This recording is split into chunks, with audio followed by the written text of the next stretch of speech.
नमस्कार, शुभ संध्या। मैं राम भगत नेगी किन्नौर अब तक पेज से। मंगलवार का एपिसोड है हरियाली और खुशहाली एपिसोड। इस एपिसोड में हम बागवानी, कृषि, स्वास्थ्य, शिक्षा, खेल आदि विषयों को लेकर आते हैं। हमारी कोशिश रहती है कि आप तक जो है हम जो हमारे जो वैज्ञानिक है या फिर हमारे बागवान है या कुशल बागवान है, उनके द्वारा आपकी जो बागवानी की परेशानी है आप तक पहुंचे। हरियाली और खुशहाली एपिसोड में जुड़ने के लिए आप सभी का आभार। और मैं निवेदन करता हूं कि जब भी आप इस पेज से जुड़ते हैं तो आप ज़्यादा से ज़्यादा इस पेज को शेयर करें और फॉलो करें। और मैं और भी निवेदन करता हूं कि अगर हमारे किन्नौर अब तक पेज का कोई भी एपिसोड आप लोगों को अच्छा लगता है तो उसे स्टार दीजिए और हमारे यूट्यूब चैनल को सुपर थैंक्स भी दे सकते हैं। आप सबके सहयोग से, आप सबके प्यार से, आप सबके आशीर्वाद से किन्नौर अब तक पेज लगातार अग्रेसिव हो रहा है और 25,000 फॉलोअर्स बनने के लिए कुछ ही लोगों की आवश्यकता है। और मैं निवेदन करता हूं कि ज़्यादा से ज़्यादा इसे फॉलो करें और आप इसको बेहतर बनाने का प्रयास करें। हमारा मकसद आप और हम मिलकर किन्नौर को बेहतर बने। किसान का मुद्दा हो या शिक्षा का मुद्दा हो या सड़क, बिजली, पानी आदि कुछ भी विषय हो, हम किन्नौर पेज में लेकर आने का प्रयास करते रहते हैं। आज हमारे साथ जुड़े हैं हमारे ऐसे शख्सियत बागवानी से जुड़े हुए हमारे शख्सियत है जिन्होंने प्रोग्रेसिव बागवान कहेंगे, जिन्होंने अपनी जीवनी जो है अपनी युवा पीढ़ी पूरा बागवानी में लगाई और उन्होंने बेहतरीन एक जो अपने जीवन में बेहतरीन प्रदर्शन किया। और हालांकि पिछली बारी उनके 2 ईयर्स के जो पेटी है वो 1500 रुपए और वो भी ऑनलाइन उनका जो है मार्केट में गया, ऑनलाइन 2 ईयर्स का। तो उनसे जानेंगे कि बागवानी से संबंधित किन किन जो है वैरायटियों में काम कर रहे हैं और वर्तमान में किन वैरायटियों में हमको काम करना होगा। वैरायटियों की होड़ लगी है, खासकर आपका जो सनी एरिया है और जो शैडो एरिया है। जैसे आप देखते होंगे आपका जिस एरिया में रहते हैं आपका पार्ले साइड और वार्ले साइड में फर्क पड़ता है। और मान लेते हैं हम चगांव की ओर है तो चगांव वाले एरिया में कौन सी ज्यादा सक्सेस रहेंगे। अगर आप पुनंग वाला एरिया रहता है, आप निचार से लेकर या जो चोरा से लेकर, तो इस साइड ज्यादा कौन से जो है पौधे सक्सेस हो रहे हैं। ऐसे कई बातों को हम यहाँ करेंगे। अगर आप लोगों को कोई भी इसमें हमारे अतिथि से कोई भी जानकारी लेना है या उनसे पूछताछ करना है तो हमारे कमेंट बॉक्स में डालें, उनसे जानें कि पौधों में किस प्रकार का न्यूट्रिशन, खाद से लेकर और बहुत सारी बीमारियों से लेकर आप चर्चा भी कर सकते हैं। तो मिलते हैं हमारे शख्सियत अमीर नेगी से जो प्रोग्रेसिव बागवान है बिहार के अंदर में। तो आइए पुनः स्वागत करते हुए आप सभी से निवेदन करता हूं कि आप ज्यादा से ज्यादा पेज को शेयर और फॉलो करें। जी, मेरा नाम अमीर स्वागत है नेगी है। अमीर जी आपका हमारे किन्नौर पेज में। नमस्कार जी, मेरा नाम अमीर नेगी है, मैं विचार से हूँ। फर्स्ट ऑफ ऑल किन्नौर के अब तक पेज में आपका बहुत बहुत स्वागत है। और जितने भी भाई बागवान जो फेसबुक के माध्यम से जो भी जुड़े हैं उनका भी बहुत बहुत स्वागत है जी। बिल्कुल, सबसे पहले आपके लिए बधाई देना चाहते हैं। आप प्रोग्रेसिव जो है बागवान हो और आपने मार्केट के अंदर में सबसे पहले ऑनलाइन जो है आपने मार्केटिंग की है और आपका 2 ईयर्स का जो आपका जो पेटी है और 1500-1600 में आपने बेचा। आपके लिए बधाई। Thank you sir. Aamir ji, progressive जो आप बागवान बने हो तो सबसे पहले आप हमारे दर्शकों को बताएं कि आखिर आपने शुरुआती जो दौर है किस लेवल से शुरुआत की है और क्या आप अभी जो वर्तमान में आप किन किन वैरायटियों में काम कर रहे हैं। क्या आपने शुरुआती दौर रॉयल से शुरू किया? अगर शुरुआती किन किन परिस्थितियों से आपको कितने साल लगे प्रोग्रेसिव होने के लिए और किन किन परिस्थितियों को झेलना पड़ा और आज आकर जो है आप मार्केट में सफल जो है बागवान बने हो और 2 ईयर्स की जो आपने वर्तमान में वो भी ऑनलाइन, ये कम बात नहीं है हमारे किन्नौर के लिए। बिल्कुल बिल्कुल जी, मैं आपको बताना चाहूँगा, मैंने बेसिक काम तो हम बहुत पहले से ही करते थे, जिसमें ना कोई ज्ञान होता था। जो भी हमारा जो ट्रेडिशनल चलता था, हमारे जो फादर के टाइम पे कुछ लिमिटेड ऑर्डर था, तो 2007 से ही जो हमने जो किसी के साथ साइंटिस्ट के साथ टच होने हो हो गए, तो उसके बाद थोड़ा हमने उनसे थोड़ा गाइड की, मतलब कुछ सीखा। तो कुछ हमने आगे साइंटिफिकली, तो फिर उसके बाद में 7 से लेकर के हमने जो साइंटिफिकली काम शुरू करना शुरू कर दिया। तो हमारा सबसे पहले हमारे पास रॉयल थी जी। रॉयल में हमारी जो आउटडेटेड वैरायटी थी, रेड रिचर्ड और दादारी रॉयल। तो ऐसे करते करते हमने जो है 2012 में सबसे पहले वैरायटी लाना शुरू कर दिया है। सॉरी, 2010 में जी।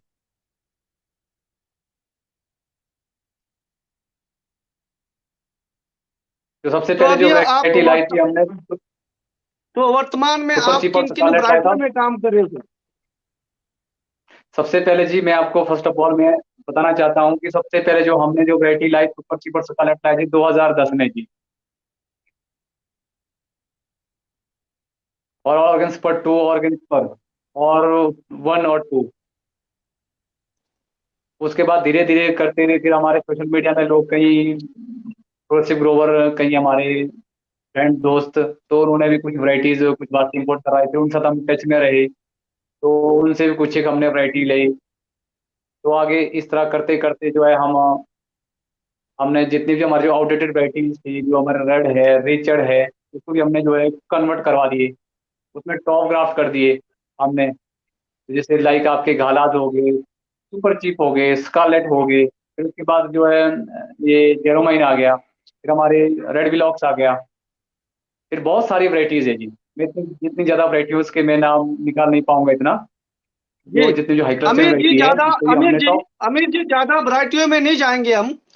आप जो है जो आपके एरिया पे धूप नहीं पड़ता है, बहुत कम आपका जो है शेडो एरिया है आपका, ये वाला बेल्ट मानेंगे आप निचार का पूरा। पार्ले साइड आपका जो आपका नाथपा एरा पूरा जो है आपका धूप वाला एरिया। तो ऐसे में पार्ले साइड और वाले साइड में सबसे ज्यादा जो सक्सेस बागवानों को मिलेगा वो कौन कौन सी वैरायटी मिलेगी? आप अपने एरिया को देख कर चलेंगे तो आपके इस बेल्ट में कौन सी वैरायटी सबसे ज्यादा लोगों को सही रहेगा? बिल्कुल जी, बिल्कुल। ये भी हाइट और साइट के हिसाब से है जी। और जहाँ शेडी पॉइंट है, वहाँ थोड़ा सा हाई क्लस्टर वैरायटी लगाएंगे तो बहुत अच्छा रहेगा जी। लाइक आपका जेरोमाइन, स्कारलेट स्पॉट, तो रेड विलॉक्स, जो आपका किंग रॉट हो गया, फिर आपका एडम्स हो गई जी। ये हमारे जो है छोटे बार से लाल है, जिसको हाई क्लस्टेन के नाम से जानते हैं जी हम। जो छोटे बार से लाल, जिसको हाई क्लस्टेन वैरायटी बोलते हैं जी, जो छोटे बार से लाल होते हैं जी। तकरीबन तकरीबन इसमें जेरोमाइन की शिकायत आती है, इसमें साइज नहीं बन रहा, क्या ये सत्य है? ऐसा नहीं है जी। हाँ, इतना है कि जितनी भी जो हाई क्लस्टेन वैरायटीज है उसमें साइज का इशू तो वैसे ही है जी। बाकी आपको पता है कि अगर रॉयल में भी अगर रश लग जाए, बहुत हैवी में नहीं बनता है जी।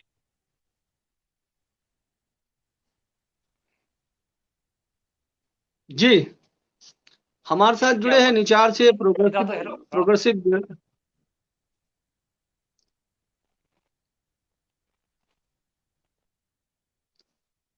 हरियाली और खुशहाली एपिसोड में हमारे साथ जुड़े हैं निचार से प्रोग्रेसिव बागवान आदरणीय श्री अमीर नेगी जी। इनसे जानेंगे कि किन किन वैरायटियों को आपका जैसे सनी एरिया और शेडो एरिया में काम करता है, आदि बातों को जानेंगे। और यहाँ पर अरुण बेत्रियान जी कहते हैं कि sir, out of the context आज फिर एक बात बोलता हूँ कि कभी किन्नौर में करप्शन है, उस पर भी बात करिए जी।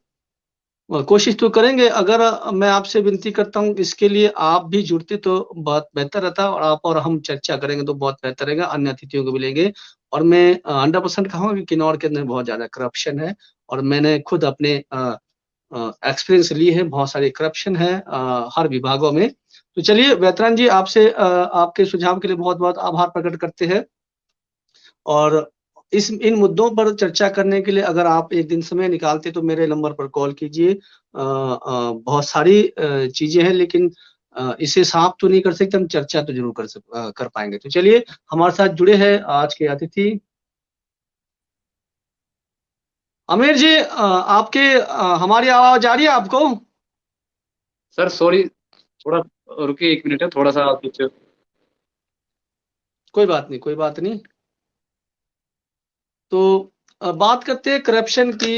तो सबसे पहले करप्शन की बात करते तो काम को आसान करने के लिए हम ही लोगों ने जो है व्यवस्था बनाई है। इसके लिए कहीं न कहीं हमें जो है व्यवस्था ठीक करना पड़ेगा। लेकिन अगर हम व्यवस्था ठीक करते हैं तो हमें ही खुद को लॉस उठाना पड़ता है और हमारे ही काम रुक जाते हैं। लेकिन इसका आसान तरीका क्या रहेगा, इस पर चर्चा करेंगे और इसके अगर बेहतरीन जी के पास कोई सुझाव होगा तो लाइव के द्वारा कभी जुड़े तो और बेहतर रहेगा, क्योंकि युवा पीढ़ी में सुझाव बहुत अच्छे होते हैं और हम अपना एक्सपीरियंस अनुभव भी बताएँगे।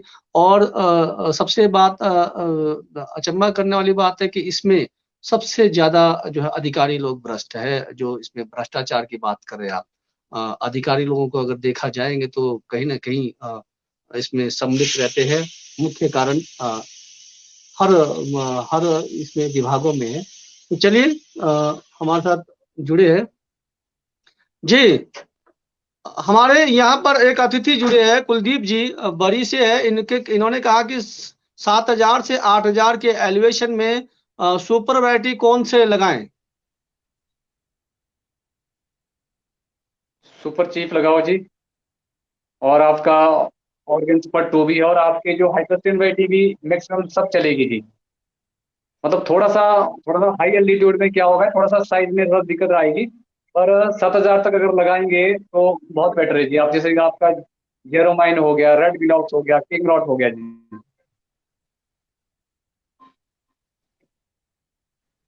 आमिर जी, सबसे बड़ी बात तो ये है कि बागवान कोशिश करता है। मान लेते मैंने इस बार 100 पौधे लगवा दिया है, तो कहीं ना कहीं 20-25 पौधे जो है जड़ गलन की शिकायत का शिकार होता है हर साल। ऐसे कई बार तो फलदार पौधे भी जड़ गलन की शिकायत हो रहा है। इसका मुख्य कारण क्या है? सबसे पहले जी, सबसे पहले तो बगीचों में जितनी जो जो मॉइस्चर है, जो पानी है, जो खासकर बरसात में।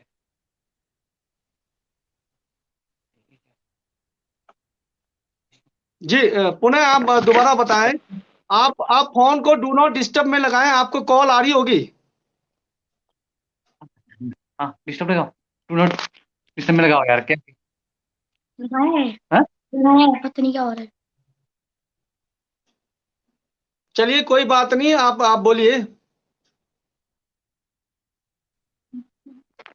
टेक्निकली दिक्कत है शुरुआती आप पहली बार जुड़े, ऐसी परेशानी आती है क्योंकि हमको नेटवर्क से जुड़ना रहता है।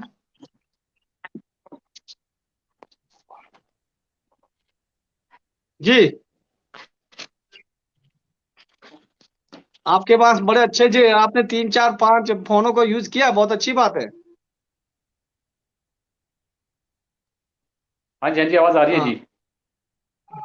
जी, आपके लिए ये हमने बात कही थी कि जड़ गलन सालाना जो है ना 3-4 पौधे जड़ गलन की शिकायत आते हैं। हालांकि इसमें छोटे पौधे से लेकर बड़े पौधे भी आते हैं। इसका मुख्य कारण? इसके सर कारण, कई कारण है जी। नंबर एक, वाटर लॉगिंग। मतलब जब सॉइल में 6 महीने 12 महीने जब जब मॉइस्चर रहेगा, तभी जो है वहाँ क्या करता है जी, प्लांट जो है अपने आप को एक सफोकेट महसूस करता है जी। मतलब उसको सांस घुटन हो जाती है जी एक को। तो तब भी एक ये दिक्कत आती है। और इसमें और भी है कि जैसे आपका केमिकल, जैसे अंधाधुंध, जैसे आपका केमिकल फर्टिलाइजर अगर आपका ज्यादा यूज हो गया, तो इसमें क्या होता है कि जो सॉइल के जो माइक्रो ऑर्गेनिज्म है ना जी,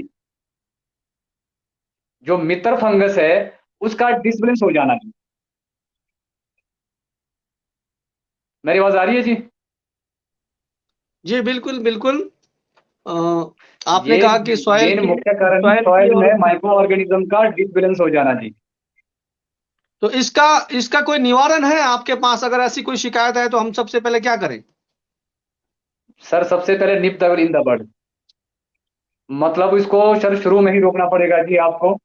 बुराई को आपको शुरू में रोकना पड़ेगा सबसे पहले तो सर। जो जो रेन है, जो जो बारिश का जो पानी है, उसको सबसे पहले ड्रेन करना पड़ेगा जी। और तौलिया के चारों साइड में नालियां बनानी पड़ेगी जी, ताकि वो पानी प्रॉपर ड्रेनेज हो जाए जी। ठीक है जी। और नंबर 2, और ये जो अंधाधुंध जो ये जो फर्टिलाइजर यूज हो रहा है, उससे भी हमारे जो सॉइल में जो माइक्रो ऑर्गेनिज्म का डिफरेंस हो रहा है जी। और जिसका जैसे उस फंगस का नाम है जी, उसका वो फाइटोपथोरा नाम है जी। वो जो फंगस का नाम है फाइटोपथोरा है जी। और ये क्या करता है, एक पेड़ में अटैक हो गया तो वर्षा के साथ साथ क्या करेगा, और सामने जो उसके आस पास जो भी पेड़ होगा सब संक्रमित हो जाएंगे जी। क्यों? वो जो फंगस है, जो फाइटोपथोरा है, वो क्या करेगा, पानी के साथ बहेगा जी।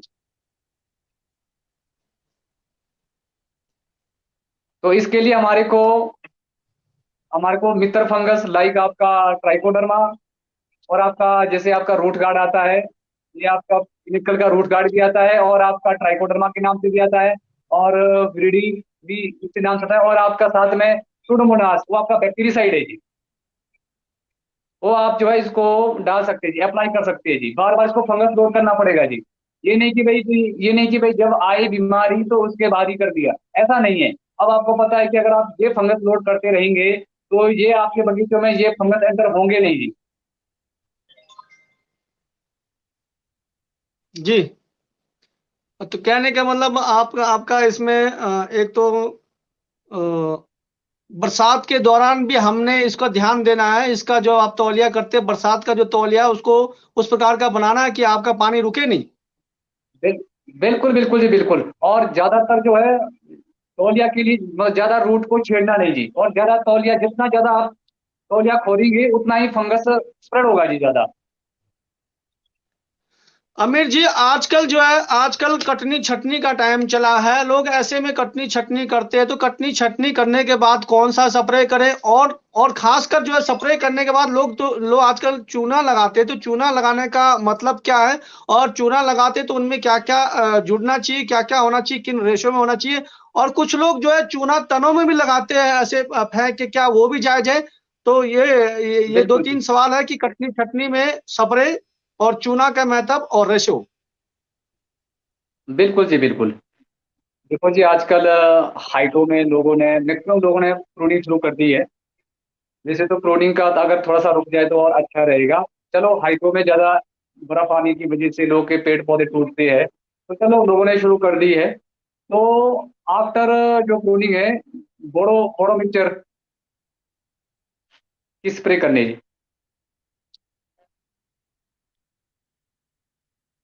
और उसमें जो है, ये जो जो बोड़ो मिक्सचर जो बनाने का तरीका है जी, वो ये नहीं कि भाई हमने रेडीमेड जो ला दिया जी बाजार से, उसमें क्या पता क्या मिलाया होगा। ये हमारे को खुद तैयार करना पड़ेगा जी।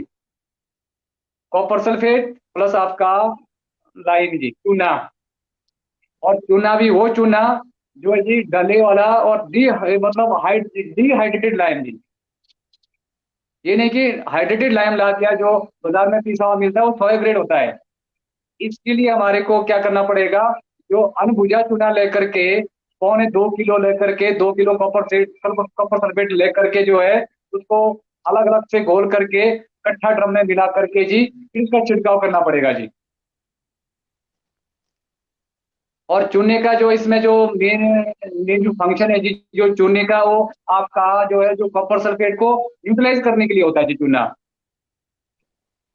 तो अगर बागवान भाई अगर इसको मतलब खुद बनाना चाहते हैं, तो उसमें एक बार कॉपर सल्फेट डालिए, और उसमें चूना डालिए, फिर बाद में तो फिर उसमें एक लोहे की छड़ डालिए।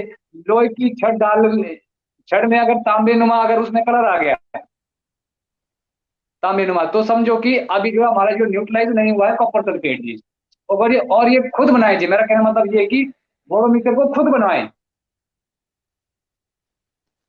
तो बाजार से कुछ लोग रेडीमेड लाते हैं, इतना तो टाइम होता नहीं है, बहुत सारे बागीचे होते हैं, इतना कहाँ समय होता है, तो उनमें क्या बातों उसका का ध्यान बेनिफिट रखना बहुत पड़ेगा? बहुत कम मिलेगा जी। हमारे को चाहिए डिहाइड्रेटेड चूना, जो डले वाला, जो उबलता है, उसको 2.25 किलो तोल तोल करके एक कट्टे के ऊपर रखिए, और उसमें कम कम पानी डाल करके वो फटता रहेगा। उसको एक बाल्टी में घोल दिया, और कॉपर सल्फेट आपका एकदम घुलता तो नहीं है, उसको गर्म पानी में पीस करके प्रॉपर, उसको भी पूरा सॉलिड, जब तक पूरी उसकी सॉलिबिलिटी नहीं बनी तब तक उसको प्रॉपर घोलते रहे। तब जा करके ड्रम में कट्ठे डाल करके तब उसको घोलिए। तो उसमें उसमें तांबे और कोई कोई भी लोहे की कोई सरिया डाले उसमें, तो उसको 5 मिनट बाहर निकालिए। बाहर निकालने, अगर उसमें जो अगर तांबे की तरह अगर उसमें कलर आ गया, कि समझो कि हमारा जो है कॉपर सल्फेट जो है यूटिलाइज नहीं हुआ है। जब तक जी। उसमें तांबेनुमा कलर आएगा तब तक तो जी हमारे को चूना डालते रहना पड़ेगा जी उसमें, तब उसका छिड़काव करे तो सबसे बेस्ट है जी। अब बात आई आगे, जो आप कह रहे थे कि जो तने में सफेदी क्यों करते हैं। तने में सफेदी तब वैसे तो जी जैसे ही पत्ते हमारे जब गिरते हैं, जब हमारी डॉर्मेंसी ब्रेक जब शुरू होती है, जब पत्ते जब जब ड्रॉप होना शुरू होते हैं, तो क्या होता है, सनलाइट क्या होता है, डायरेक्ट जो है पेनिट्रेट होती है हमारे जो है अंदर तने में, जहाँ जहाँ हमारा खाली खाली भाग है, तो उससे क्या होगा, बर्न होता है जी। ठीक है। और जैसे आगे आगे सर्दी में क्या होगा, उसमें सीधी धूप पड़ेगी तो उसमें हल्की सी क्रैक पड़ेगी जी, हल्की सी क्रैक क्रैक पड़ेगी और हमें दिखेगी नहीं जी। उसमें क्या होगा, अंदर से ये फिर बाहर से फंगस अटैक होगा जी। ठीक है। और बाहर से बंद हो जाएगा, फिर अंदर अंदर से जो है पूरे पेड़ में सड़न शुरू हो जाएगी जी। फिर एक टाइम में जो प्लांट जो खुद ही मर जाएगा। तो इसके लिए एक उदाहरण है, मतलब हमारे को गर्मियों में सफेद कपड़े पहनने चाहिए जी। समझ गए ना आप, ताकि टेम्परेचर मेंटेन हो जाए। तो इसीलिए हमारे को जो है जहां जहां भी हमारे को खाली भाग दिखता है, जहां तने में, तो हमारे को पेस्ट लगाना चाहिए। और उस पेस्ट की जो रेशियो है जी, 1:1:3:9, मतलब 1 किलो लिंसीड ऑयल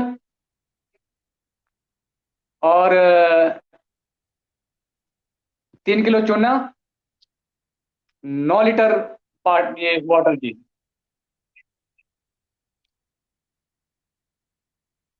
1:1:3:9 का रेशो बना करके ये तने में पेस्ट पेस्ट अगर लग जाए तो बहुत अच्छा है। और ये जब ये घुलेगा बारिश से, तब ये नीचे भी जो है बहुत मतलब अच्छा रहेगा जी। जो हमारे जो जो जो क्राउन के पास जी, जो फंगल डिजीज एकदम अटैक भी नहीं होंगे जिससे। जी आमिर जी, कुछ लोग चूना भी डालते हैं जड़ों के आसपास भी, वो क्या काम करता है, हमने कहीं देखा है? देखो जी, जड़ों के आसपास से चूना तो डालना ठीक नहीं है। ये एक्चुअली क्या होता है कि हमारे को पीएच के जो सॉइल, सबसे पहले सॉइल टेस्टिंग करना बहुत जरूरी है जी, बहुत मैंडेटरी हुआ है जी आज के टाइम में। बिना तो ये चूना क्या करता है, वो पीएच को पर सुपर करेगा जी, मतलब बढ़ाएगा जी। पीएच हमारा 7 से 6 के बीच होना चाहिए जी। 6, 6:30 से ये 6:30 से 7 के बीच होना चाहिए जी हमारा जो पीएच है जो सॉइल का। अगर उससे ऊपर चला जाएगा तो फिर हमारा जो एल्कलाइन होगी जी सॉइल, अम्लीय होगी जी सॉइल।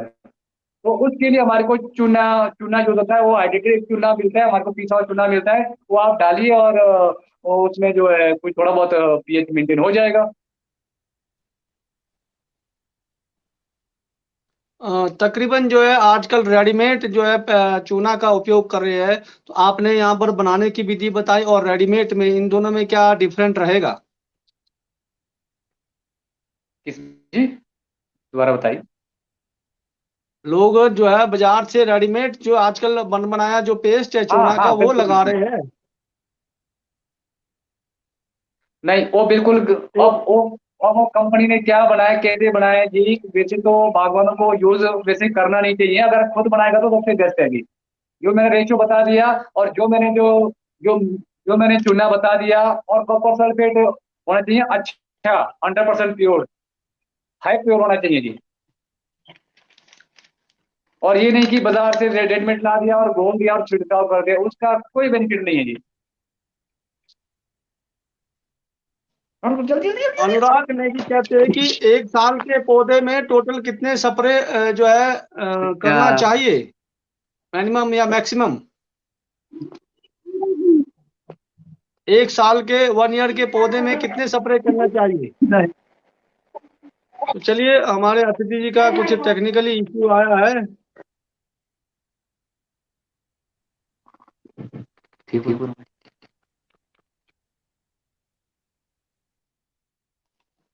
हरियाली और खुशहाली एपिसोड में आप सभी का पुनः स्वागत। ज़्यादा से ज़्यादा शेयर करें, और हमारा मकसद रहता है कि आपका बागवानी से संबंधित विचारों को जानना, और आपकी भी अपनी भी कोई प्रतिक्रिया है तो रख सकते हैं। अगर आप भी अपने अनुभव साझा करना चाहते हैं अपने एरिया का या अपने बागवानी में, तो हमारे एपिसोड से जुड़ सकते हैं। हमारे एपिसोड में स्क्रीन में हमारे नंबर होते हैं, जरूर बताएं, इससे सभी का फायदा होगा। अपना अपना अनुभव।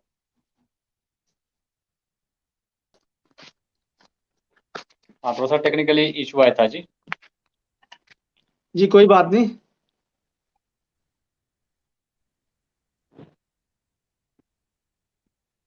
यहाँ पर अनुराग जी कहते हैं कि 1 साल का जो पौधा है उसमें टोटल कितने स्प्रे करने चाहिए। देखो जी, ऐसा नहीं है। जैसे हम बगीचों में स्प्रे करते हैं, साथ आपकी प्लांटिंग होगी तो साथ साथ एक बार स्प्रे करो, तो कोई ऐसा कोई जरूरी नहीं है कि भाई उसके छोटे पौधों को जब तक बीमारी नहीं है तब तक स्प्रे क्यों करनी है उसमें। छोटे पौधों में कोई उतना ज्यादा खास कोई बीमारी है, क्योंकि जब प्लांट वेजिटेटिव स्टेज में होता है तो कोई खास कोई उसमें बीमारी अटैक नहीं होती है। हाँ, रूट डिजीज हो वो अलग बात है। हाँ, जहाँ कहीं आपका कहीं कहीं वेजिटेटिव ग्रोथ कम है, कहीं प्लांट वीक है, तो तब उसमें जो इंसेक्ट हावी हो जाते हैं, वो अलग बात है जी। बाकी देख करके आपको छोटे प्लांट में एक दो इंसेक्टिसाइड की स्प्रे, कभी कोई इंसेक्ट खाता है तब उसको स्प्रे किया करना चाहिए, अदरवाइज तो कोई ऐसे कोई जरूरत नहीं है जी। जैसे बगीचे में स्प्रे करो तो साथ साथ स्प्रे डालिए, तो कोई ऐसा कोई दिक्कत नहीं है जी। कोई ऐसा कोई जरूरी नहीं कि भाई इसमें स्प्रे करनी ही करनी छोटे छोटे पेड़ों में, बीमारी देख करके जी। आमिर जी, बिल्कुल आमिर जी, हमारे जो किन्नौर की जो भूमि है वो सीढ़ीदार भूमि है। ठीक है जी। सर थोड़ी सी आवाज। हमारे जो किन्नौर की भूमि है वो सीढ़ीदार भूमि है। और हम अगर जो है अर्ली वैरायटी में काम करना चाहते तो उनमें डिस्टेंस कितना रखें।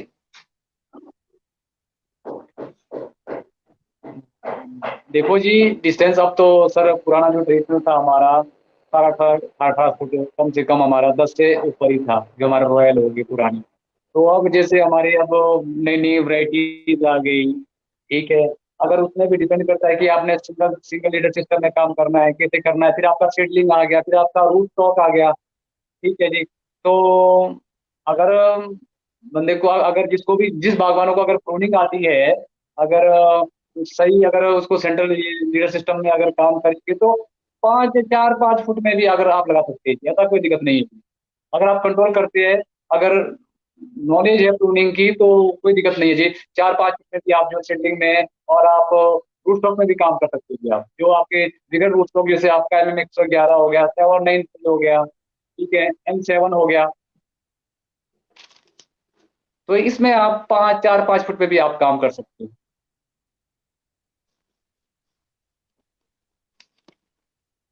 जी बहुत खूब। अन्य अगर आपके इसमें कोई और भी जो एक्सपीरियंस है, अनुभव है, साझा करना चाहते हो तो हमारे जनता साथ जो जरूर साझा करें कि क्या क्या और किन किन बातों को ध्यान देखना है। ये फ्लावरिंग से पहले की बात है। हमें जो गड्ढे से लेकर आपका स्प्रे से लेकर जो है फ्लावरिंग तक किन किन बातों का ध्यान देना होगा। अब देखिए, सबसे पहले तो देखो जी, आजकल बागवान भाई सब प्रूनिंग कर रहे हैं, ठीक है जी। अब उसमें जो प्रूनिंग प्रूनिंग भी उस तरह करनी चाहिए कि इस बार हमारी ऑन ऑफ देख करके जी, कि बगीचे में इस बार हमारा बगीचा ऑन है कि ऑफ रहा जी, ठीक है। अगर ऑफ रहा बगीचा हमारा, मान लो इस बार हमारा ऑफ रहा, कि उसमें बीमा नेक्स्ट ईयर के लिए बहुत अच्छा होगा जी, तो उस तरीके से प्रूनिंग प्रूनिंग करनी पड़ेगी जी। और बीमों का बीमों का छांट प्रॉपर प्रॉपर करना पड़ेगा जी। और जितनी जो हमारी जो वेजिटेटिव ग्रोथ है, जैसे एक्सेस जो हमारी वेजिटेटिव ग्रोथ जा रही है, तो उसको कैसे हमने जो है उसको कंट्रोल करनी है। और जो हमारे जो फालतू के जो छूट है, जो हमारा खुराक जा रहा है, तो वो बीमों को कैसे कैसे देना है, तो थोड़ा सा इस पर ध्यान देना चाहिए जी। बाकी उसके बाद अब जैसे देखो, आप आजकल आप गोबर भी डाल सकते हैं, ऑर्गेनिक मेन्यूर डालो। बाकी बिना सॉइल टेस्टिंग के तो फर्टिलाइजर डालना बिल्कुल गलत है जी। फिर वही वही बात आ जाएगी, सॉइल में हमारी सॉइल में हमारे जो माइक्रो ऑर्गेनिज्म का डिसबैलेंस हो जाएगा, और फिर हमारा जो क्या होगा, प्लांट अपटेक नहीं होगा। अपटेक नहीं होगा तो समझो कि नीचे रूट डिजीज आ जाएगी, तो फिर हमारे बगीचे खत्म हो जाएंगे जी, आज स्टेशन है। जी अक्सर लोगों को जो है ज्यादातर दिक्कतें आती है कि जो हम मिट्टी की जांच के लिए सही विकल्प नहीं मिल पा रहा है कि कहाँ कहाँ पर सही रहेगा। और तो और हम लोग समय भी नहीं निकाल पाते। तो आपके पास कोई प्राइवेट या सरकारी ऐसी कोई नजदीकी संस्था है जहाँ पर समय से जाकर हम जो है इसकी जांच कर पाए तो आपको नॉलेज में तो जरूर बताएं। बिल्कुल जी, बिल्कुल। हमने तो कई बागवानों के हमने इतना में लैब में लोगों के कहीं हमने करवा के लाए हुए हैं, सरकारी लैब में भी करवा के लाए हैं। तो अब आजकल प्राइवेट भी बहुत सारी लैब है, तो आप सोलन में जाओ, नारकंडा में जाओ, तो बहुत सारी लैब है। अगर आप सरकारी करें तो नियर हमारे केवी के ये शहरों में भी आप जो है सॉइल सॉइल सैंपल ले जाकर के सैंपल जाकर वहां पर भी आपकी जो है पूरा सॉइल टेस्टिंग रिपोर्ट आ जाएगी जी, कोई ऐसा कोई दिक्कत नहीं है जी। जी। बहुत बहुत बहुत बहुत जानकारी आपकी। और अन्य कोई आपके पास जो आपने अभी नर्सरी का जो है, नर्सरी भी आप बना रहे हैं, तो किन किन वैरायटियों में आप काम कर रहे हैं वर्तमान में? देखो वैरायटीज तो बहुत सारी आई है जी, हर साल इम्पोर्ट वैरायटी होती है। हाँ, बहुत सारी वैरायटीज तो आती रहती है। हम हर साल इम्पोर्ट भी वैरायटी करवाते हैं, इटली से चिकन हर साल वैरायटी इंपोर्ट करवाते ही है। तो वैरायटी तो बहुत सारी वैरायटी है हमारे पास। तो अभी तक जो जैसे हमारे जो बगीचों में हमने जो लेटेस्ट वैरायटी लाई है, जैसे मान लो रेड विलॉक्स हो गया, जेरोमाइन हो गया, किंग लॉट हो गया, एडम हो गया, ये तो बहुत अच्छा परफॉर्म करा है। जो मेरी एलिवेशन है 6200 जी। और इवन हमने जो अभी हमने जो ट्रायल के उसके लिए हमने एक जो जेड 1 वैरायटी थी, जो इटली का जो फेनो नर्सरी का ब्रांड था जी, वो भी हमने लगा दिया जी। वो एक्चुअली से मतलब सेमी बिगनर से जी, मतलब सुपर से बड़े है जी वो। तो वो भी हमने लगाए, तो हमारे उसमें भी सैम्पलिंग आए, तो वो भी बहुत अच्छा फ्रूट आ रहा है। अभी तक तो हमारे 6000 के लिए उसमें बहुत अच्छा फ्रूट आ रहा है जी। तो बागवानों को ये सब वैरायटी थोड़ी थोड़ी करके आजमाना चाहिए जी। अगर आपसे कोई बाकी बागवान गालास की बहुत सारी सीरीज आई है, मतलब गाला में आपसे अगर तो संपर्क गाला तो करना ऑलमोस्ट चाहते हैं, तो सब अच्छे ही है जी, आपसे अगर संपर्क अच्छे करना परफॉर्म चाहते कर हैं रही है। हम आपसे, तो आप कहाँ उपलब्ध कराते हैं अपने ये जो है पौधे, कहाँ आप कहाँ से मिलेगा आपसे, आपसे पौधे लेना चाहते तो हम? अच्छा, ये हमारे प्लांट तो जी रामपुर के साथ नजदीक है जी, हमारे कोलगेट के साथ नजदीक है जी। हमने जो है वहाँ पे नर्सरी का इस वक्त 2 साल से हम नर्सरी का काम भी कर रहे हैं जी। हमने हर तरह की जो उसमें वैरायटी डाली है। जो बाहर का जो प्लांट आता है उसके जो बड़ बुड़ हम उसमें ग्राफ्ट करते हैं। तो बागवानों को मतलब हम यही चीज करते हैं कि चलो वैरायटी सब लगानी चाहिए, ऐसा नहीं है। और बाकी बागवान खुद को पता है कि भाई अपने बगीचे में कौन कौन सी वैरायटी यूज करके, तो वही वैरायटी हम अपने हिसाब से चुनते हैं जी बागवान। बाकी वैरायटी तो हमने बहुत लगाई है जी। हर साल कुछ ना कुछ नई नई वैरायटी हम लाते रहते हैं जी, बात मंगवाते रहते हैं, इम्पोर्ट इम्पोर्ट करवाते रहते हैं जी। यहाँ हैप्पी जी कहते हैं कि आजकल ग्रोवर एलजीए सकते हैं पौधों में, कुछ ऐसा आप पूछ रहे हैं, अब समझ नहीं आया कि क्या पूछना चाह रहे हाँ हैं। जी, कैसे कैसे? हैप्पी नेगी हैप्पी नेगी का कमेंट पढ़ना आप जरा। हैप्पी सर नेगी जी एक कहते हैं कमेंट कि मुझे आजकल पढ़ के बताओ, मुझे बताइए। आजकल ग्रोवर आजकल ग्रोवर कहते हैं कि एलजीए लगा सकते हैं पौधों में, एलजीए गोबर। सर एलजीए तो कोई भी, ऐसा तो कोई मैं पहली बार नाम सुन रहा हूँ। हिम्मत जी कहते हैं कि गोबर की मात्रा अगर हम जानना चाहेंगे कि छोटे से लेकर बड़े तक क्या लिमिटेशन रहती है, कि या फिर अनलिमिटेड रहती है? हाँ, गोबर तो जी देखो छोटे पौधों में थोड़ा उस हिसाब से डालना चाहिए, और बड़े पेड़ों में तो आप जितना मर्जी दूर दूर डालो। और उसको जैसे ही गोबर आपके तौलिया में गया जी, और तुरंत उसको जो है सॉइल में वो जो है मिलाइए। अदरवाइज अगर जैसे लोग एलजीए लगाते हैं पहले जो ऊपर ऊपर से लगाते हैं, तो उसका कोई कोई फायदा नहीं है जी। गोबर आप जितना मर्जी लगाओ, दूसरे बड़े 10 साल के अब जो जो ऊपर के पेड़ है उसमें लगा लीजिए, आप एक एक बूटी लगाई दे, बाकी छोटे प्लांट में थोड़ा कम करिए। और थोड़ा सा रूट जो आपका जो ग्राउंड एरिया है, जो आपका जो तना है, उससे कम से कम जी 1.5 2 फुट कम से कम दूर होना चाहिए जी। और तुरंत उसको जो सॉइल में मिलाना है जी गोबर को। मार्केट में ऐसे बहुत सारे खाद आ चुके हैं, तो ज्यादातर जैसे अगर हम बात करना चाहेंगे दिसंबर के टाइम में, तो कौन कौन से खाद लगाने पड़ेंगे आजकल? देखो जी खाद तो जो देखो जी इसमें क्या होता है, मेजर और एक माइनर एलिमेंट होते हैं जी। ठीक है जी, सबसे मेजर होता है जी हमारा NPK, nitrogen phosphorus and potash जी। ठीक है, मेजर हमारे यही होते हैं जी।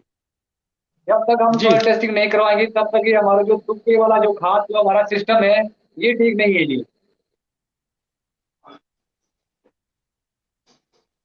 स्प्रे ऑयल के बारे में थोड़ा सा आप जानकारी बताना चाहेंगे कि तकरीबन हम लोग जो है स्प्रे ऑयल जब लगाते हैं तो कौन सा महीना में सही रहता है और कौन कौन से जो है सही रहेंगे, क्योंकि दो प्रकार के स्प्रे करते हैं यहाँ पर हमारे लोग। बिल्कुल जी, बिल्कुल 2 तरह एच के एम स्प्रे हो एच जाते एम हैं, एक बुलेटर एच एम और ओ एक आपका एच एम ऑक्सीजन ओ जी। जो एचएमओ है, जी। जो जो एचएमओ है जी, जो ये हमारा टीएसओ का प्यूरिफाइड है जी, ये हमारा जो रिफाइंड है जी, इसमें जो इम्प्योरिटीज है सब निकाली होती है जी। ठीक है। और हमारे को जो है, जैसे अब दोनों हमने में से आगे सबसे बागवान को पहले तो दोनों में जो से बेस्ट। जो तेल का काम है जी, ये जितने जो इंसेक्ट है, जो हमारे जो सकिंग पेस्ट है, मतलब जो चूसक कीड़े है, उसको सांस घुटन करके मारना जी। मतलब एक किस्म का ये फिजिकल पॉइजन है जी। ठीक है जी। जैसे आपका बहुत ज्यादा स्केल अटैक है, और फिर आपका वुली एफिड है, तो आप जो है 5-6 लीटर जो है आजकल भी आप स्प्रे कर सकते हैं, आपका जो डोरमेट ऑयल का जी, जिसको टीएसओ के नाम से आता है जी, डोरमेट ऑयल। बाकी आगे जैसे आपका ग्रीन पीस से लेकर के आप साइट्रस तक भी जो है आप चार्टर के हिसाब से आप जो है, ये एचएमओ जो है, जो एचएमओ ग्रेड है, वो आप चार्टर के हिसाब से जो है वो कर सकते हैं जी। वो आपका उसमें माइट के अंडे और माइट भी कंट्रोल होगा, और कुछ आपका जो है, ये जो स्केल है, जो आपके जो सकिंग टेस्ट है, वो भी आपके कंट्रोल हो जाएंगे जी उसमें। तकरीबन तेल का मेन दोनों में काम से है बेहतर। सफोकेट करना, साफ सुथरा करके इंसेक्ट को मारना जी। जितने भी जो हमारे जो सकिंग पेस्ट है, जो हम चूसक कीड़े हैं, उसको जो है साफ सुथरा करके मारना जी। आमिर जी, दोनों में से बेहतर कौन सा रहता है हमारा जो स्प्रे, अगर एचएमओ बेहतर रहता है या फिर टीएसओ? देखो जी, एचएमओ ग्रेड, एचएमओ जो ग्रेड है जी, ये हमारे प्योर ऑयल है। ये हमारे प्योरिटी है जी, ये इस ऑयल में है जी, जितनी भी इम्प्योरिटी है सब निकाल दी गई है जी। तो ये आगे हमने जो है, हमने सबसे पहले करना क्या है, क्यों करना है, सबसे पहले ये पता होना चाहिए जी। आपने करना क्या है कि आपके बगीचों में देख करके डिजीज, ये क्या इंसेक्ट देख करके। बाकी तो अगर बहुत ज्यादा स्केल अटैक है, तो आजकल जो है 5 से 6 लीटर के हिसाब से जो है आप गवर्नमेंट ऑयल जो है कर सकते हैं जी। अगर बहुत ज्यादा स्केल अटैक है तो, अदरवाइज तो आगे जब शुरू हो जाएगा, ग्रीन टी शुरू हो जाएगा, तो उसमें चार्टर के हिसाब से जो है एचएमओ बहुत बढ़िया है जी। तो आप उसमें माइट के अंडे भी कंट्रोल हो जाएंगे, और आप छोटे मोटे जितने इंसेक्ट है, जो सकिंग पेस्ट है, वो सब कंट्रोल हो जाएंगे जी। चलिए, आपसे अंतिम सवाल, एक दो और सवाल उतनी पूछेंगे। आमिर जी, अक्सर जो है हम लोग क्या करते हैं कि जब भी हम टीएसओ या एचएमओ लगाते हैं तो जहर भी लगाते हैं, तो क्या ये दोनों मिश्रण सही है, क्या अलग अलग करना पड़ेगा? हाँ, हाँ, हाँ, कंपेटिबल तो है जी। ये आप अपने कंपेटिबल तो है जी, इसकी कंपेटिबिलिटी तो सही है जी। जैसे मैंने आपको कहा, अगर आपके बगीचे में वूलिया फीड बहुत ज्यादा है, स्केल भी बहुत ज्यादा है, तो आजकल क्या करें कि 6-7 लीटर के हिसाब से डोरमेट ऑयल 2 लीटर पानी में डाल करके उसमें 4-5 मिनट डरमेट क्लोरोफारिफॉस की स्प्रे कर सकते हैं जी।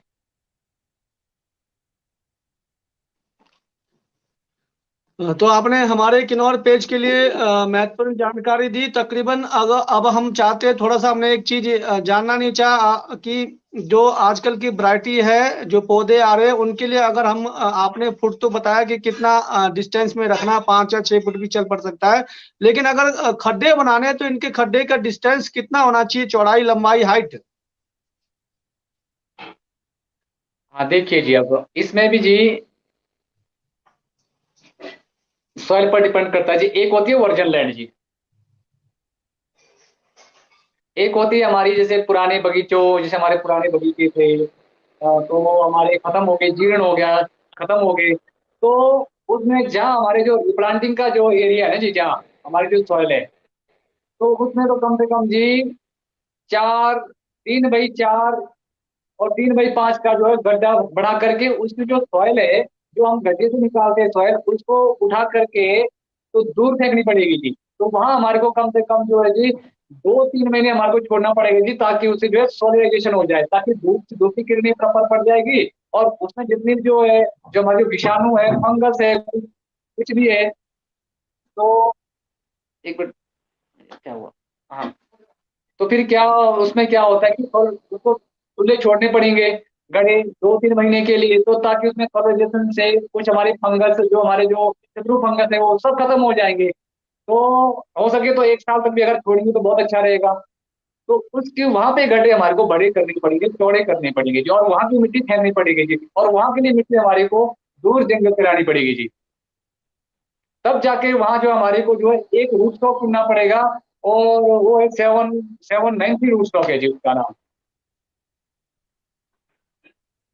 तो वो वहां पे जो है स्टेब्लिश हो जाएगा जी, क्योंकि हमने भी जब 2012 में हमारा रिप्लांटिंग का जब एरिया हमने किया था, पर मैक्सिमम वहाँ हमारे फिर भी अंदर से शुरू आई है। दोबारा की जो है वो जो फाइटोप्लैंक्टन नजदीक आ गया जी फंगस। तो हो सके तो अब इसमें दो तरह का है जी। एक होता है बगीचा आपने नया उखाड़ा हो, तब तो वहां चलेगा जी कोई भी। अगर आपका बगीचा अगर कोई डिजीज से अगर कोई जीर्ण हो गया है, तो वहां तो बहुत असंभव है जी वहाँ दोबारा बगीचा बनाना। तो इसके लिए हमारे को क्या करना पड़ेगा जी, क्रॉप रोटेशन की ओर जाना पड़ेगा। हमारे को दूसरी क्रॉप लगानी पड़ेगी, जो हमारे को वहां पे जो है ग्रुप ही चेंज करना पड़ेगा जी, ताकि जो फाइटोप्थोरा रेजिस्टेंट हो जी। जी। और बाकी अब बात कर ली आपकी गड़ा, बाकी जो आपकी वर्जन लैंड है, अगर आपकी जो आपकी सोयल बहुत अच्छी है, तो उसमें कोई दिक्कत नहीं है। आप डाई बाई डाई का गड्ढा खोद कर प्लांट लगाइए, तो वहाँ तो बड़ी किस्म से प्लांट से भी जो है अच्छी वेजिटेटिव ग्रोथ आएगी जी। तो अंतिम गड़ा सवाल है बड़ा छोटे आपसे। से कोई मतलब नहीं, सिर्फ इतना फर्क है। अंतिम सवाल है कि आपका जो ऑनलाइन ऑनलाइन मार्केटिंग जो होता है, आप ऑनलाइन बेचते हैं, तो ये कितने सालों से आपकी जो है सेब का जो मार्केटिंग ऑनलाइन चली है? थोड़ा सा अब एक आवाज क्लियर नहीं आएगी। आप वर्तमान का आपका जो सेब है ऑनलाइन मार्केटिंग के द्वारा जो है बेचा जाता है, तो कितने सालों से आपका ये जो ऑनलाइन मार्केटिंग हो रही है? ये हमारा इस बार शुरू हो गया है। तो ये आपने आपने आपको ऑफर आया है कि या फिर आपने जो है कहीं किसी कंपनी के साथ डील किया था? नहीं जी, हमें ऑफर आया जी। चलिए, बहुत ये खूब। प्रोग्रेसिव ग्रोवर को नेट नेट के थ्रू ये सर्च करते हैं, वहां देख लेते हैं कि प्रोग्रेसिव ग्रोवर कौन कौन है, उनके पास क्वालिटी देखते हैं, वो पूछते हैं कि आपकी ऑनलाइन एक ऐप होती है, वो ऐप वो डाउनलोड करनी पड़ती है, उसमें हर जो कुछ पर्चे तथी में जो सब लोड करना पड़ता है, फिर उसके बाद वो डील कर देते हैं जी, अगर क्वालिटी अच्छी हो, अगर बागवानों पर विश्वास है तो तभी, अदरवाइज तो ऑनलाइन बुकिंग तो बहुत कम होती है जी। जी, बहुत खूब। अगर क्वालिटी सूट हो तो आपके पास और टाइम से निकल जाओ, तो ऑलमोस्ट वो बुक हो जाते हैं ऑनलाइन भी। तो ऑनलाइन में आपको पैसा टाइम टू टाइम मिलता है, या फिर इसमें धोखाधड़ी तो नहीं है कहीं? नहीं जी, पहले पेमेंट उसके बाद माल बहुत लोड खूब, होता है बहुत जी। बेहतरीन। बहुत बेहतरीन। तो चलिए, आपने समय निकाला किन्नौर अब तक पेज के लिए। अन्य बीच में कभी आपको बुलाएंगे जब फ्लावरिंग का टाइम होगा, उस समय भी आपसे जानकारी जानेंगे कि क्या क्या किन किन बातों को ध्यान रखना है। तब तक के लिए नमस्कार, शुभ रात्रि। थैंक यू जी, नमस्कार जी। जी। हमारे साथ जुड़े थे हमारे आज के अतिथि अमीर नेगी जी, प्रोग्रेसिव बागवान किन्नौर के अंदर में। तो अगर आप भी प्रोग्रेसिव बागवान हो तो हमारे पेज के साथ जुड़े। और हमारा मकसद है कि हर जो मंगलवार का एपिसोड है, हरियाली और खुशहाली एपिसोड, इसमें हम शिक्षा, स्वास्थ्य, बागवानी आदि विषयों को लेकर आते हैं। तो अगर आप भी अपने एपिसोड के द्वारा जरूरी नहीं कि आप सेब पर ही बात करें। आजकल वर्तमान में बहुत सारी चीज़ों पर काम करें लोग, चेरी पर काम करें लोग, नाशपाती पर काम करें, ऐसे कई चीज़ों पर भी काम कर रहे हैं। अगर आपके अंदर में कोई भी ऐसी बात है जो हमारे यहाँ पर अगर साझा करना चाहते हैं, तो हमारे पेज से जुड़े। तो मिलते हैं वीरवार के एपिसोड में, गांव शहर राजनीति एपिसोड में। तब तक के लिए नमस्कार, शुभ रात्रि। और आप सभी से हम निवेदन करते हैं कि पेज को ज़्यादा से ज़्यादा शेयर और फॉलो करें और लोगों तक पहुंचाने का प्रयास करें। आपके सहयोग से ही हम चाहते हैं कि जनता तक जो है पूरी आवाज़ जो है आपकी जो पहुंचे। शुभ रात्रि।